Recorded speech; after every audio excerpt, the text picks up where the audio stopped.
A significant change in semiconductor technology is about to happen. We are shifting towards fork-shaped transistors. This technology is one step ahead of the current state-of-the-art transistors, and it will enable 20% area reduction and about 10% speed improvement. And this is an essential step towards building the ultimate transistor. Let me explain.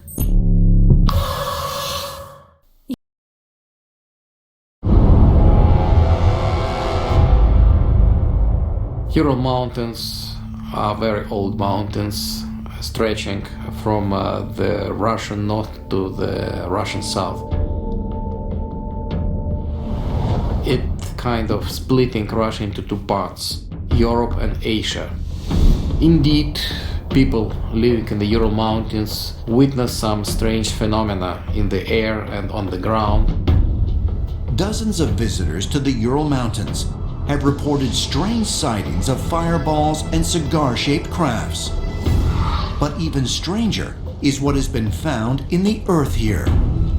In 1991, geologists led an expedition into the mineral-rich Urals in hopes of locating gold deposits. While excavating sites near the Kozym, Narada, and Balbanyu rivers, just 600 miles north of Archaeim, the scientists discovered something unexpected. At depths of over 30 feet, they unearthed a scattering of tiny metal coils and springs. That soil wasn't touched for hundreds of thousands or more years.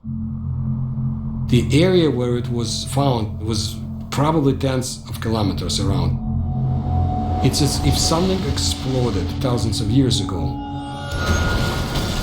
and the fragments were lying all over the place.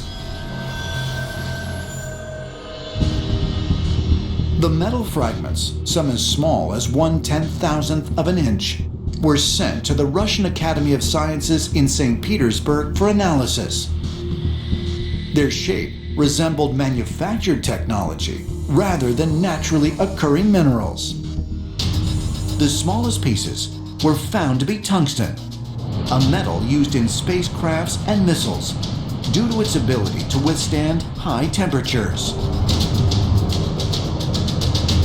They are these metal spirals that consist of copper, but also tungsten and molybdenum, which are both very rare metals. We're looking at nanotechnology. When you look down at them in a microscope, they're extremely regular in their structure. They're very nice coils.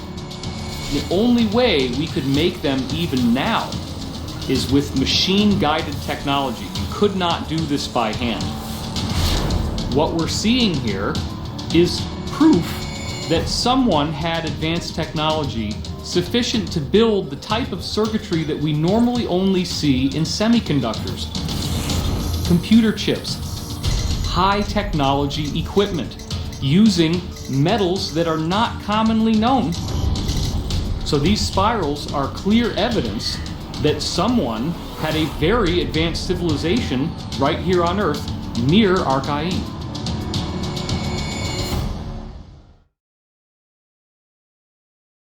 Chip, CPU or GPU is built of transistors, and we are talking about billions of transistors. And those are my favorite devices because they are so tiny and so humble. Without these transistors, none of the modern technologies like AI, space rockets or computer chips would ever exist.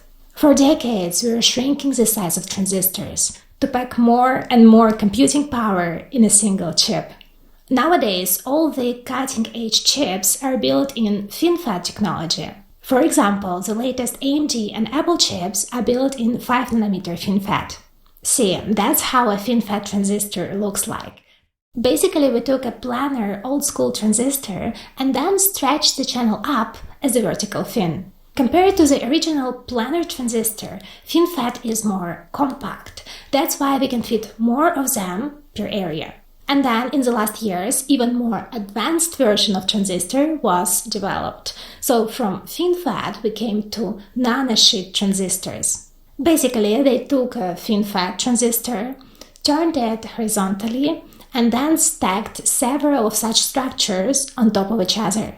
With these transistor technologies, companies like IBM were able to achieve really very high transistor density. Just imagine, they are able to fit about 50 billions of transistors in a 10 millimeter square. And companies have just recently started to manufacture these nanosheet devices. And this transistor technology was the densiest until today. So now, finally, we're about to move to the new forksheet devices. See here, it's a structure similar to nanosheets. But instead of one device, there are two, separated by a wall, by a dielectric wall. In the past, with nanosheet devices, we had to place them separately with a certain gap for better performance. And this was obviously a waste of area.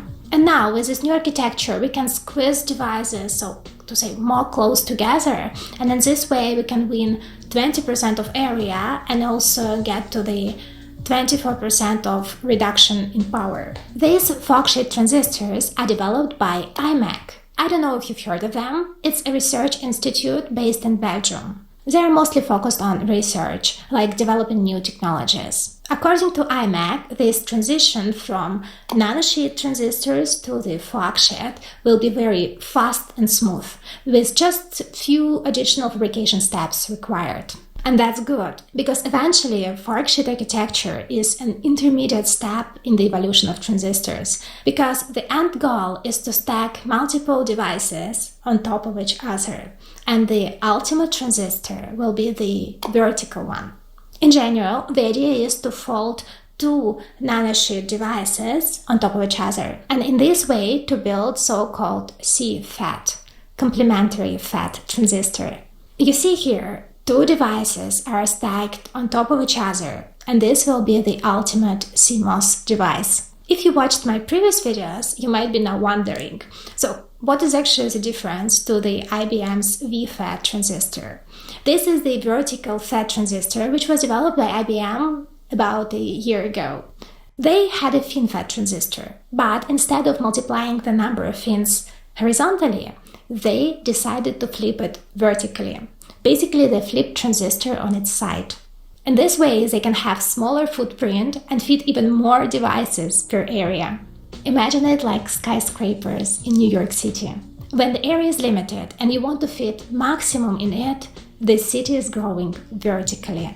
The concept of forksheet is similar in a way to grow vertically, but they stack multiple transistors on top of each other. This means we can interconnect these transistors with wires at multiple levels. And this gives more freedom to the EDA tools, to the routing tools, and this is for sure beneficial for the area. IBM and Imec are not the only companies developing stacked transistors. Also, Intel is working on it. Just some weeks ago, once again, Intel presented their technology plans at ITF World in Belgium. You can see here on the slide. It's all started in 1959 with planar transistor. And then the chip makers moved to FinFET. Then, in 2024, Intel plans to debut gate-all-around transistors, which is actually Intel's version of nanosheet transistors. Intel 20A node will feature 4 nanosheets. You see here, there are 4 nanosheets, and each surrounded by the gate entirely. That's why it's called gate-all-around. And after that, Intel plans to move to stacked transistor, basically placing several gate-all-around devices on top of each other. And this will keep Moore's law alive for years to come. What